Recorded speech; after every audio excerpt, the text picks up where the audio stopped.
All right, I'm going to start because it's already 12:05. So the topic today is bronchiectasis. I'm just going to talk about non-CF bronchiectasis. I think it's in December. Dr. O'Hagan is going to talk about CF. I gave this lecture in 2016. I made several changes because some changes that happened over the past 2 years. So I have no disclosure. So we're going to go over the epidemiology of bronchiectasis. It's changed a little bit since the last time I gave this lecture. The pathogenesis and the pathophysiology. What is the diagnosis and workup?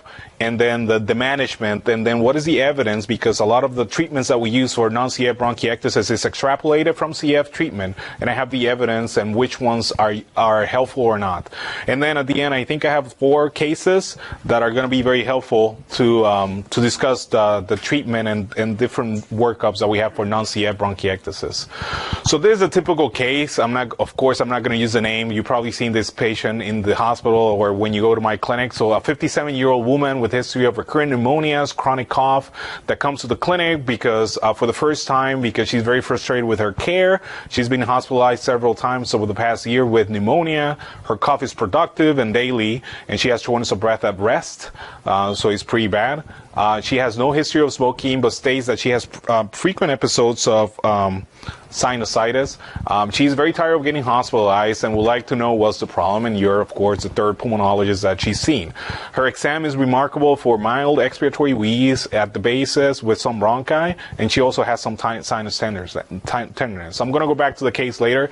But here are some triggers that I want to focus on. So basically, chronic symptoms of chronic cough, frequent hospitalizations with productive cough, and some wheezing, and of course, there are other comorbidities that may be contributing to the chronic cough and the symptoms that the patient is having.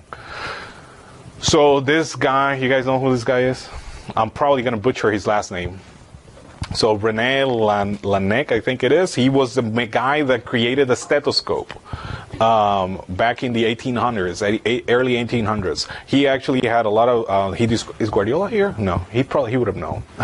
So he was the guy that created the stethoscope. He had a lot of initial studies on tuberculosis and bronchiectasis. He described not necessarily about the CT scan findings, but described the chronic cough and the patients with a lot of mucus production. He actually died of tuberculosis.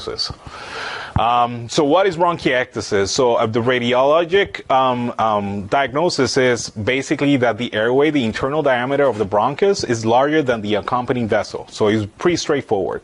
And that those dilated bronchus fails to taper off to the periphery of the chest. And I'll have some examples.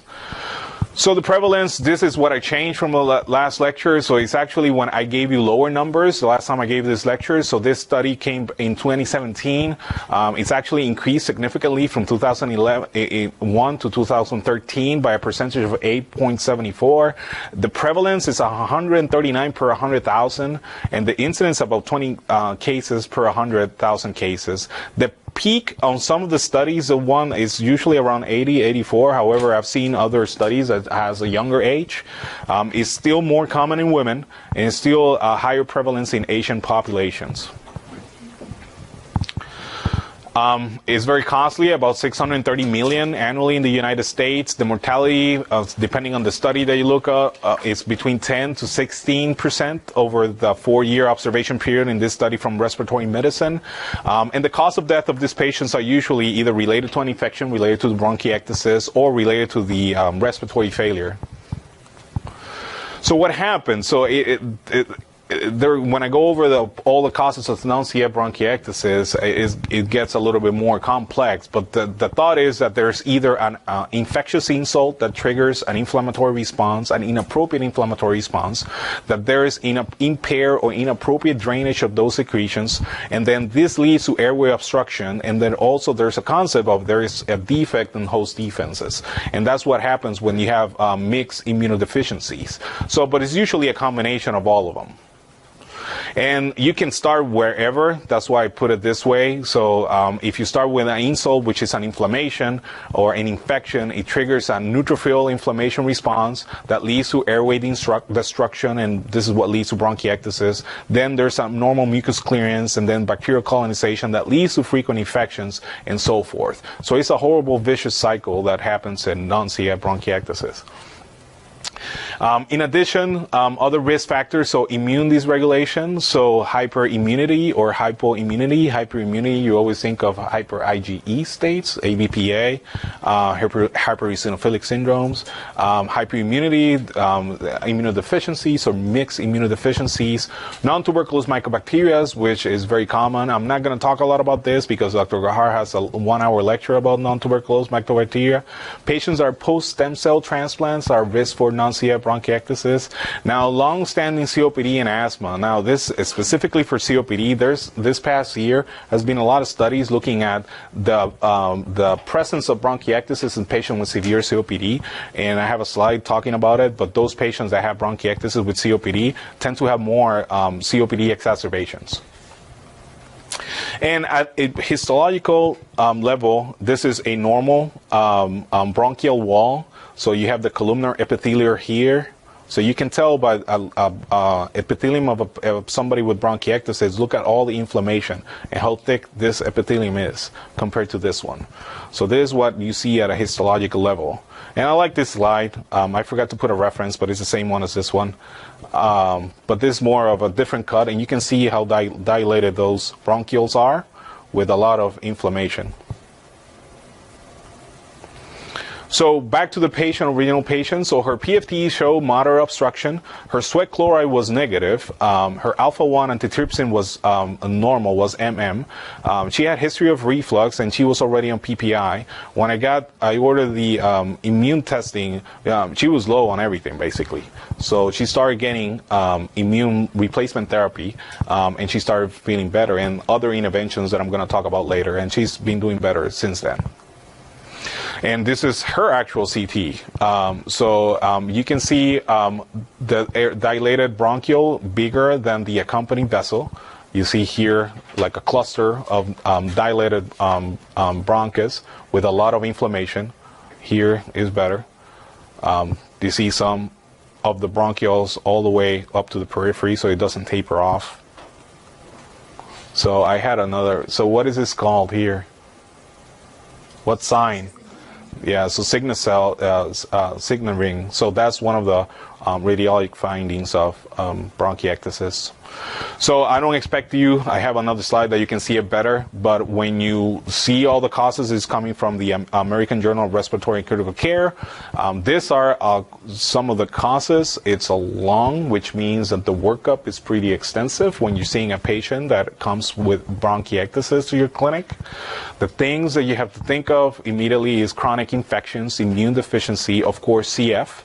Trichobronchomalacia, you've probably seen my patient with severe trichobronchomalacia that she gets admitted frequently to the hospital.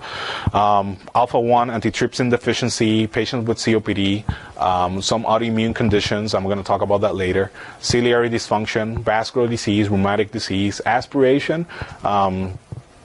I have a case about aspiration pneumonias, cancer, and idiopathic. The percent of patients with idiopathic bronchiectasis ranges. The last study that I looked, it was close to 30%, which I wonder how much of it's not doing the whole workup or just not really able to identify why the patient has bronchiectasis. A lot of the studies that I'm going to talk about as far as management are looking at patients with idiopathic bronchiectasis. So the diagnosis, in addition, of course, if you get the patient, you need the imaging study, as I was saying before. But the frequent signs and symptoms are chronic cough with sputum production, frequent respiratory infections, daily sputum production, rhinosinusitis, fatigue, hemoptysis. Patients can have asthma. A lot of those patients can have obstructing lung disease, but without a significant smoking history. And then in their sputum cultures, they can have Pseudomonas or non-tuberculous mycobacteria. So those are some, not all, of the signs and symptoms that patients with bronchiectasis can have. As far as the imaging study, this is taken from Up to Date. I actually use this slide when I give the lecture to the med students. X-ray is not very good. This arrow, you're probably not going to see it, just pointing at just one random airway that is dilated there. And that's why you need the CT scan. So this CT is kind of impressive as far as what is going on here, but you see the dilated airways with inflammation around it. What's the diagnosis here? Right, so why? Right, so the heart is not where it's supposed to be. So it's on the other side. Again, another example, dilated airway bigger than the accompanying vessel, signet ring sign here, there's a blood vessel here.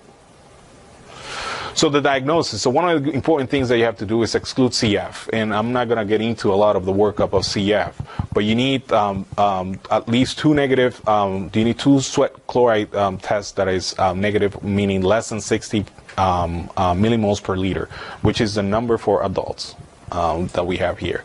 And this is the algorithm.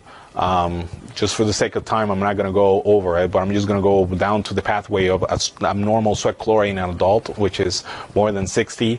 Then you have to follow with DNA testing. If you have two CF-related mutations, the diagnosis of CF is confirmed. If you have 0 to 1 mutation, it's possible CF, where you have to repeat a sweat chloride or perform expanded DNA analysis. And then if the sweat chloride is more than 60, or you have two CF-related mutations, you can confirm the diagnosis. And then if they're not, if it's less than 60, then you have inconclusive results, and then you have to do other testing, which is kind of advanced. I've had some situations where patients have negative sweat chloride and they have a one defective gene. I've talked with Dr. O'Hagan about this before, and he says that maybe they have some kind of clearance problem just by having one defective gene. But I've only had one patient with that. So the workup, so you already have a patient with the symptoms, with the CT and X-ray findings, so what do you do? So you typically get bacterial and mycobacterial sputum cultures, IVIG levels, so IgA is specifically A, E, G, and M.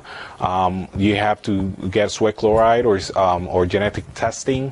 Autoimmune workup, this mostly looking for rheumatoid arthritis. Alpha-1 antitrypsin, don't forget about alpha-1 antitrypsin deficiency. Usually the bronchiectasis in patients with alpha-1 deficiency are in the middle and upper lobes. And in some cases, patients are not able to produce a lot of sputum, which is less likely.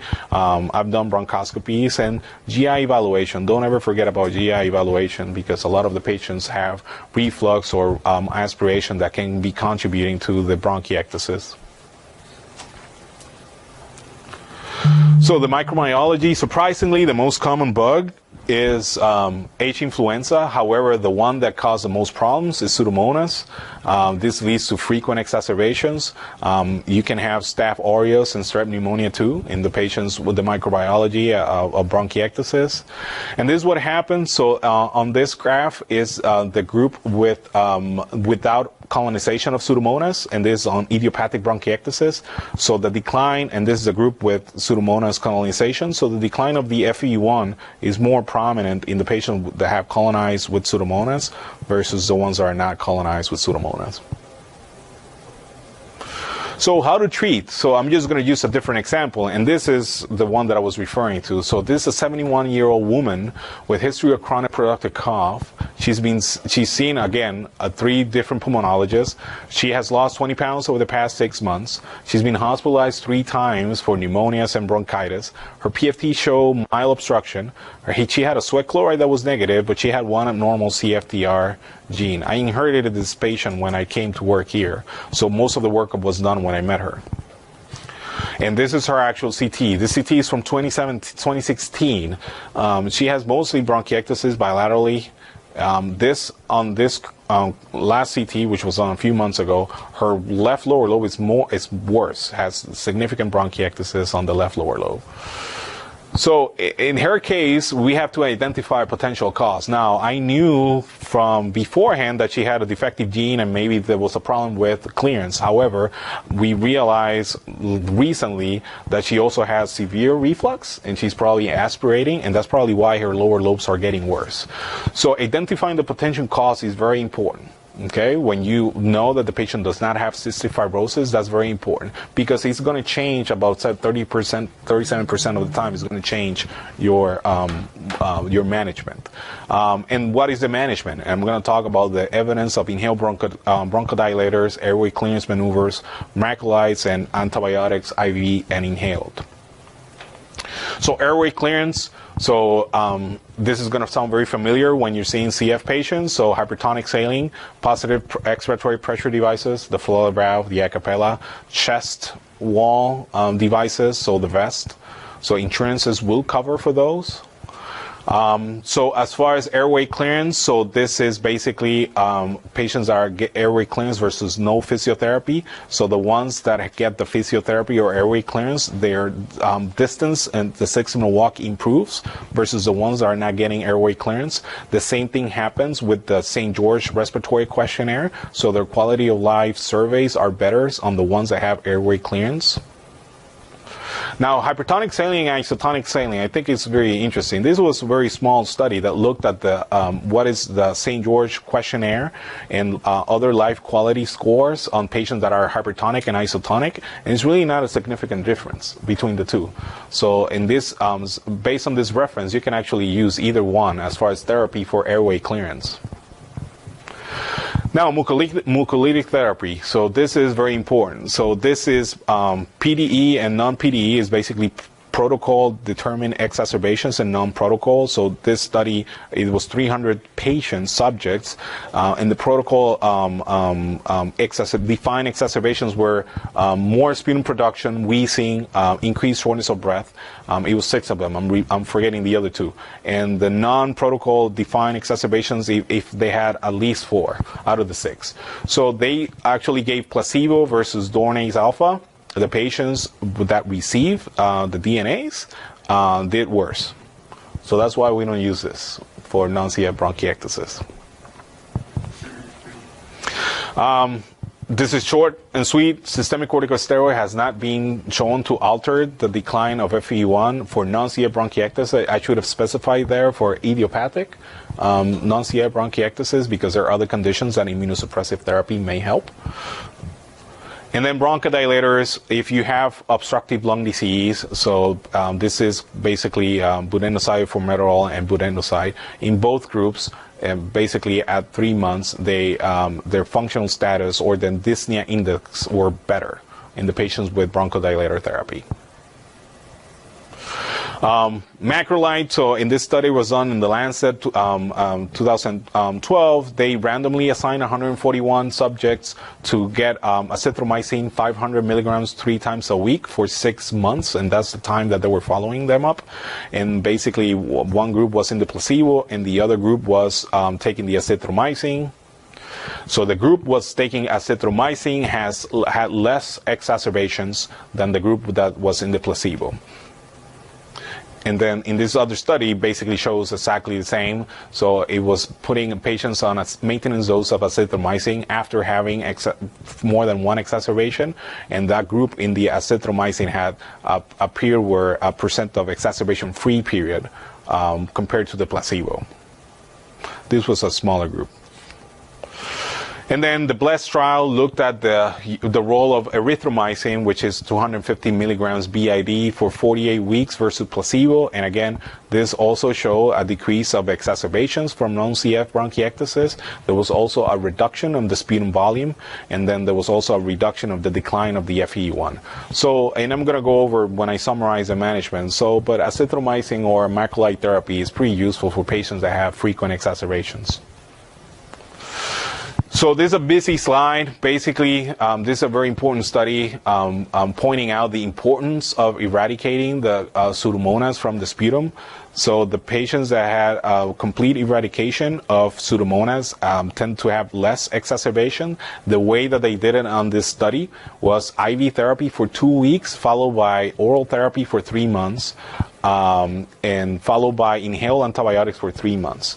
The antibiotics used for this study was aminoglycoside, IV antibiotics, aminoglycoside, IV Cipro, and Sozin. The inhaled antibiotics, most of them were aminoglycosides inhaled antibiotics. So patients that had eradication completely of the Pseudomonas, they ended up having less exacerbations. As far as the inhaled antibiotics, the data for non-CF bronchiectasis is all over the place. In this study, they showed that after 12 months, using inhaled gentamicin decreased all the anti-inflammatory markers, IL-8, TNF-alpha, for patients with non-CF bronchiectasis who have Pseudomonas colonizing their airways. In other studies, they looked at the role of Astronam. So in this study, it was 274 patients, did not result in any clinical significant improvement in the quality of life after 4 weeks. And however, in this other study, they looked at 124 subjects were on Cipro for twice a day for 28 days. That resulted in a reduction in sputum bacterial load. Honestly, I think I mentioned this before. Most of the antibiotics you can get inhaled. Most of the time I use the ones that we've used for CF, but you can actually get Astronam, Cipro, gentamicin, everything inhaled. Colistin has improved quality of life, specifically for patients with Pseudomonas, but it was not statistically significant in this study as far as FE1 or frequency of exacerbations. So every time I give a chronic obstructive lung disease, you're going to see Arnold. I think my slide is on every lecture. So another intervention is pulmonary rehab for patients who have obstructive lung disease. It's meant to increase the strength of the upper and lower extremity, inspiratory muscle training. One of the things that I like the most is the education portion. So breathing retraining, educational, and one of the things that I always talk when I talk about rehab is how some of the patients, they like interacting with other patients with chronic lung diseases because it helps them cope with their disease and learn about their disease. I always put this slide because this is not the point.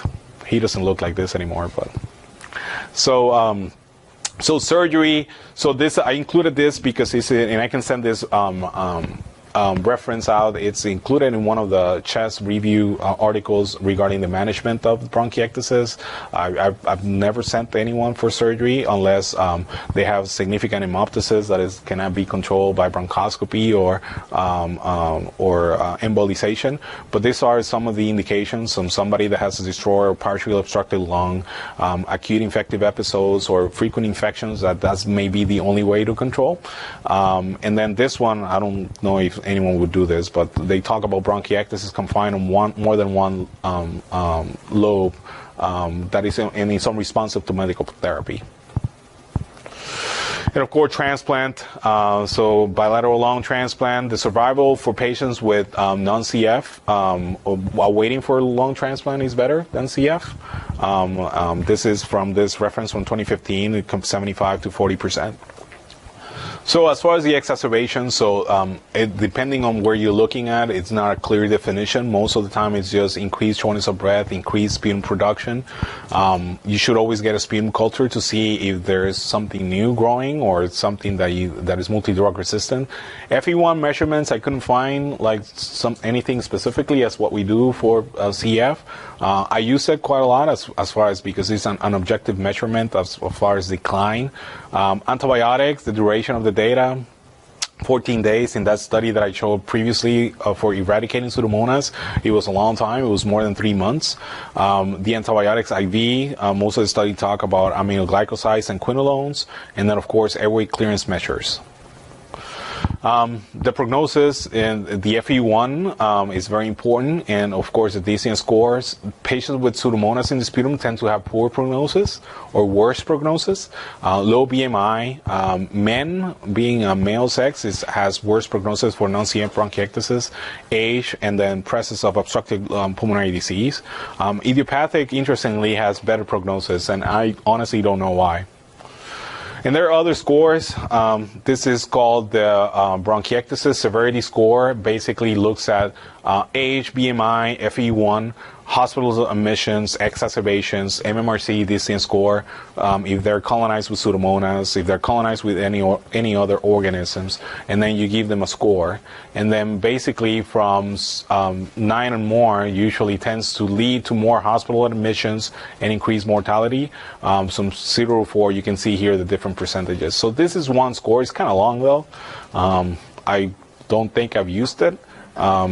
this is the one that I've used on some of my patients. So it's a phase score that takes into account the FE1, the age, if they have chronic colonization, and taking into account only Pseudomonas. Extension, so one lobe is 1 point, or more than one lobe is 2 points, and then dyspnea based on the MMRC scale. And then you give 0 to mild, 3 to 4 moderate, and 5 to 7 severe bronchiectasis. And this is basically patients with COPD. This came last year, looking at patients with COPD that have bronchiectasis. They have more COPD exacerbations.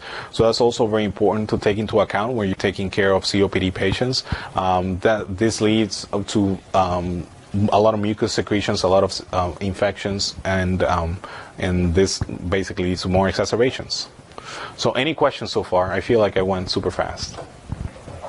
Yeah. So in the CF, well, you know that certain organisms, acquisition organisms, are associated with worse outcomes. So in the CF world, we cohort our patients. So is that a thing that you do or should be doing? So we put all our, obviously, our vertical areas together in one clinic. Oh, I see. So you try to keep the Pseudomonas away from the non-Pseudomonas. Yeah, I don't do that because I only see like one per clinic, maybe. You mean like isolating from the rest of the other patients? Yes, yeah. No, the short answer is no. We don't do that. Most of the patients I have with, there's only one that is colonized with staph. All the other ones have Pseudomonas. So, but no. Those patients don't stay in waiting room either. I think they go straight. And I guess because we don't have we don't have a protocol for it, so yeah. So how long can you do the inhaled antibiotics for? You mentioned 14 days for the IV antibiotics. So yeah, you can do it as far as the same thing that we would do for CF, 28 days on, 28 days off. Yeah. Is there any role of alternating? Like as far as non-CF bronchiectasis, not that I know of, no. All right, so in the next maybe 15 minutes, I'm going to talk about some cases. So, case one, I don't think they have vignettes. So, what's wrong with this patient? What? I heard a lot. RA. So RA. So it's not clear that why do you get bronchiectasis with RA? The incidence is 52.3 cases per 100,000. So it's pretty common.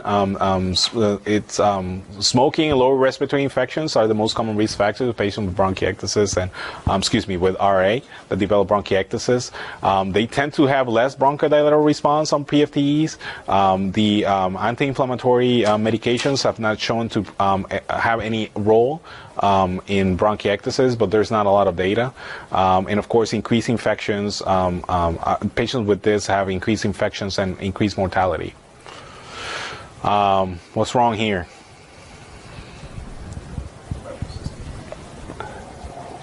They all have bronchiectasis.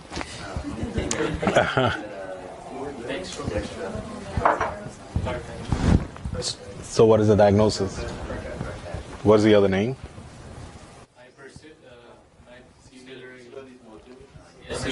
Primary ciliary disease. What is the frequency of having situs inversus in carditis? 50%. So it's primary ciliary dyskinesia. It's immotile cilia syndrome, which is basically not a lot of clearance of the airways from the mucus. 50% of the patients have situs inversus. It's also when you have situs inversus, chronic sinusitis, and bronchiectasis, it's called carditis syndrome. I only have one patient in my clinic with this.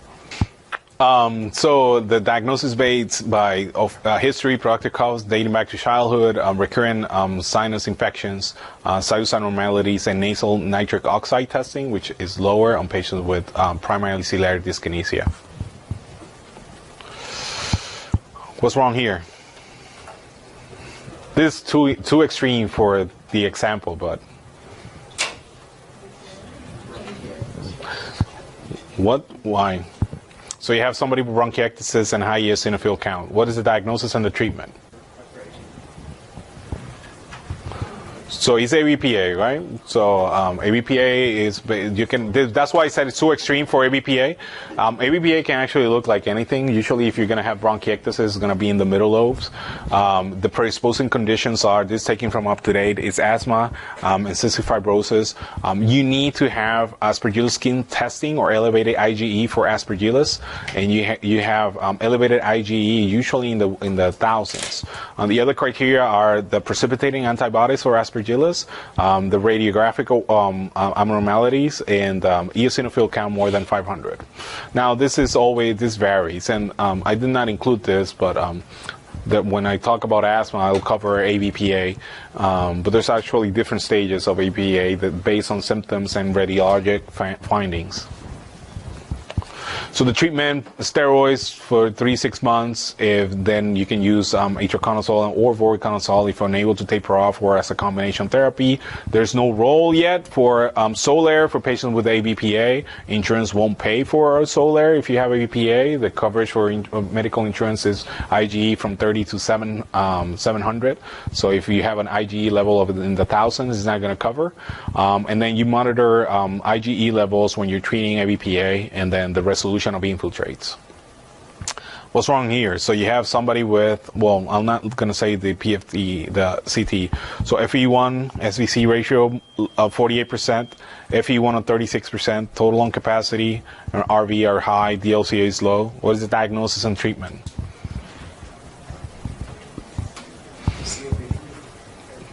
Well, yeah, more specifically. Alpha-1 antitrypsin deficiency. So don't forget this diagnosis. This usually has also middle lobe, like middle upper lobe bronchiectasis. The pathophysiology, remember there's an imbalance between the neutrophil elastase and the inhibitor. Infections and smoking is going to make it worse. And this is what you need to know. So these are the different genotypes. So always get, if you have a new COPD patient, always get an alpha-1 level and phenotype. The protein is an acute phase reactant, so if you have somebody sick, it can be like set rate, it could be up. So that's not going to tell you if the patient has alpha-1 deficiency. So you need to get the genotypes. These are the different genotypes. So MM is normal. So the ones that we worry the most as far as emphysema are the MC, CC, and null. I've only seen one null, and usually they develop 100% emphysema without smoking. CC, the percent of developing emphysema is 60%. Of course, if the patient smoke is higher. MC is uncertain, it's about 10%, but it can go up to 80% if they smoke. This is the other thing that I've learned what to look at, because lately I'm getting a lot of referrals for patients that have cirrhosis, that have abnormal alpha-1 testing. So this is the relationship between the genotype and the accumulation in the liver of the polymers of alpha-1. And I think this is the last case. So 55-year-old non-smoker, thin white woman with chronic cough. It's kind of difficult to tell the treatment. Now, some background on this lady. So I actually took this lady or similar. I think Juan has seen her a couple times with me. So she was on a previous doctor, had her on empiric Bactrim for 1 week, and then the third week of the month had her on Augmentin. And when I saw her for the first time, she was having, her FE1 was very low. She was very, very ill, very short of breath. So in this CTE, she has bronchiectasis, signet cell, signet ring. I don't know why I keep saying signet cell. Signet ring sign here. Some traction, some bronchiectasis here. And what is this? Yeah. So this lady ended up having a multi-drug resistant MAC because she was being on different antibiotics for a lot of time. I don't remember what was the regimen that she was on, but I ended up sending her to ID, and they had to do a different regimen for her for MAC. So as I said, Gahar is probably going to talk about non-tuberculous mycobacteria at some point this academic year, but you need both clinical symptoms, so pulmonary symptoms with nodular or cavitary in the imaging on chest or CT. You have to exclude early diagnosis, and then the microbiology, which they may ask you. So you need two separate expectorated sputum cultures that are positive for MAC or AFB positive, or one from a BAL or a wash, or one from transbuccal biopsy. So that's very important. And then this, in summary, the management. So you have somebody with bronchiectasis with confirmed by high-resolution chest CT. You get a clinical history and laboratory evaluation to identify the possible cause. If you are able to identify, you treat the cause. For example, alpha-1, if they have alpha-1 deficiency, augmentation therapy. If they have immune deficiency, you replace the immunoglobulin that is deficient. You start airway clearance measures with nebulized agent, chest physiotherapy. It's important to get sputum culture, pulmonary rehab, and then you can consider macrolide therapy for patients with frequent exacerbations. So regarding the sputum culture, if they have normal flora, nothing to do. If they have non-Pseudomonas infection, you can target the antibiotic based on that Pseudomonas. If you have Pseudomonas, you have to attempt to eradicate it completely and maybe keep the patient on suppressive antibiotics like we do with CF. And then non-tuberculous mycobacteria, you know what to do. And then the treatment is usually up to a year until after a year of sputum culture are negative. So basically, in summary, so consider diagnosis of patients that have chronic unexplained cough with recurrent infections associated with dyspnea and shortness and wheezing. The diagnosis, you need a high-resolution chest CT. You have to rule out CF. This is very important. Rule out CF. Immune deficiency, foreign body aspiration. I just got a referral. 30-year-old patient ended up having a very positive sweat chloride test. And then the workup is based on the clinical presentations. No clear recommendations how to follow or trend the FE1.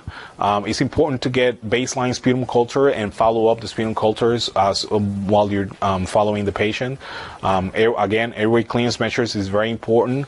Please attempt to eradicate the Pseudomonas if present. And then there's no really good evidence of inhaled antibiotics, with the exception of some studies that talk about inhaled gentamicin and inhaled ciprofloxacin for patients with non-CF bronchiectasis. And that's it. I forgot to put a picture of Emma.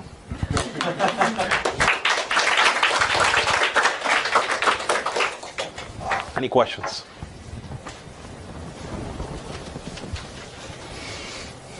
All right. So yes.